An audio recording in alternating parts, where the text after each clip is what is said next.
Hello friends, this is মৌ আর তোমরা দেখছো let's hope মৌ।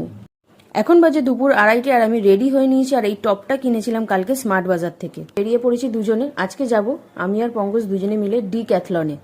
এখন আমরা দাঁড়িয়ে আছি ডিক্যাথলনে, গড়িয়াতে যে শোরুমটা আছে ওনাদের, সেই শোরুমের সামনে।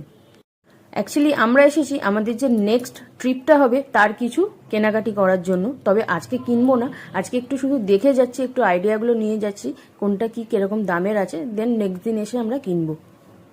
ডিক্যাথলন তোমরা সবাই জানো, যেরকম নাম তার সেরকম জিনিসগুলো খুবই উন্নত মানের হয় আর খুবই পরিচিত সবার কাছেই। এখানে স্পোর্টসের সব রকম জিনিস পাওয়া যায়। তবে আমরা আজকে দেখছি টেন্ট, পঙ্কজের হাতে একটা রয়েছে টেন্ট আমাদের দেখার আছে। টেন্ট আর স্লিপিং ব্যাগ এগুলো দেখতে এসেছি, তার সঙ্গে কিছু জ্যাকেট। আর কোথার থেকে একটা লাইট বার করে পঙ্কজ মাথায় লাগিয়ে, ওর তো বাড়াবাড়ি এখানেও শুরু, এখানেই একইভাবে বাড়াবাড়ি করছে। তো চলো ভিডিওটা আজকে এখানেই শেষ করি।